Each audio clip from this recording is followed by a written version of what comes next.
that thing that you can't quite fix, that you can't put your finger on, he can do it. He will do it. He has done it. Hello. I'd like to say that was the last time I ever self-injured, but that would not be the truth. As evidenced by my arm here, the self-injury did continue. It didn't continue until several years later, about 5 years later after making that, I started self-injuring again. And I realized that I still had a lot to learn. There's still a lot that I didn't know. You know, I wish that it could just be instantly taken away from me. But it wasn't that way in my life. I had to walk out the procedure, walk out the process to be self-injury free.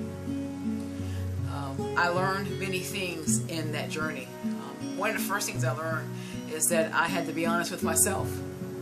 I had to be honest with the things that hurt me, the things that I didn't, like.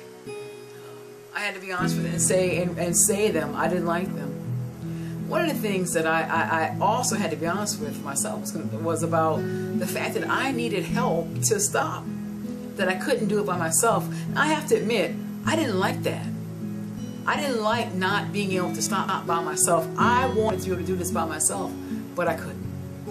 It took the help of friends, people that God sent in my life, and it took the help of God to really stop. I had to be honest with Him about things that I was upset with and angry about, and allow people. It actually, one of the keys to staying free has been for me is allowing people in that know me, and then walking out the process. And it's so important that people in your life that you can be honest with, that you can say the things you need to say to them, and they can hear you. I always believe that no matter who you are, no matter how high up you are, you can be the president. You need somebody that you can talk to and be who you are, and not worry about worry about later on you're going to hear it again, or they're going to think less of you. I really believe that. I believe there needs to be somebody in your life, it may just be one person, that you can talk honestly with. And realizing that and having that in my life has made such a difference in my life. And so now I am self-injury free. I'm no longer cutting.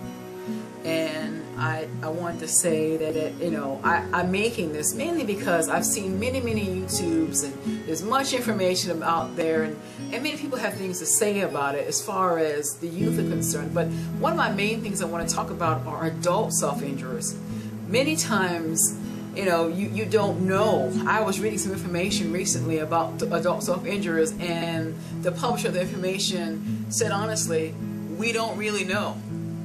We don't really know how many of them are out there because they don't share, they hide. And you know what? I understand that. When you become an adult and you're a self-injurer, not to diminish any teenager or any youth person that's self-injuring, no matter who you are, self-injury is self-injury is self-injury.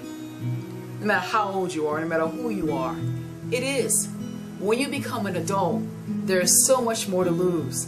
I'm a part of a couple of online groups, and people report things such as, my husband is leaving me because I won't stop cutting.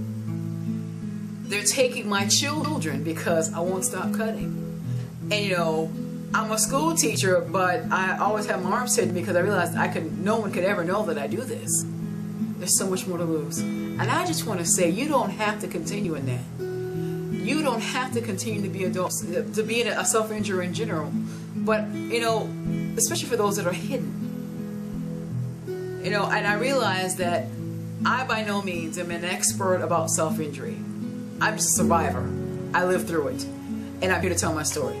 That I was a self-injurer, and now I'm not. I no longer cut. And I remember being fully addicted to self-injury. Looking for places, looking for a high. Going in a place, I'm like, there's nothing like going into a store and almost hearing those things, those blades, everything calling your name. And to be honest with you, even now, when I go to a store, I don't linger long on purpose. I don't linger long in areas where I know that there are lots of blades and things like that. I said, no, I'm not planning to buy anything, but you know what? I don't want to linger along in those places. I don't. And I don't, when I know it's going to be there, I go through and and I keep moving because I want to stay free from self-injury. And not only that, I just want to say that one of the most important things that you can do is to be honest with God. If you are not a Christian, then I want to invite you to give your life to Christ. It's a simple prayer. Father, forgive me for my sins. I believe that Jesus Christ is your Son, that He died for my sins. It's just that simple. To become a Christian, give your life over to Him, and then tell Him about everything. I don't care how big, how small. Begin to talk to Him and tell Him about everything, because He's concerned about everything that concerns you. I just want to say that, I realize that, not everybody who self-injures is a Christian, not a Christian, whatever, but I just know that you don't have to be a self-injurer. And if you're looking for a way out, you're looking for help, hope, anything with that, just know that you can walk away from self-injury.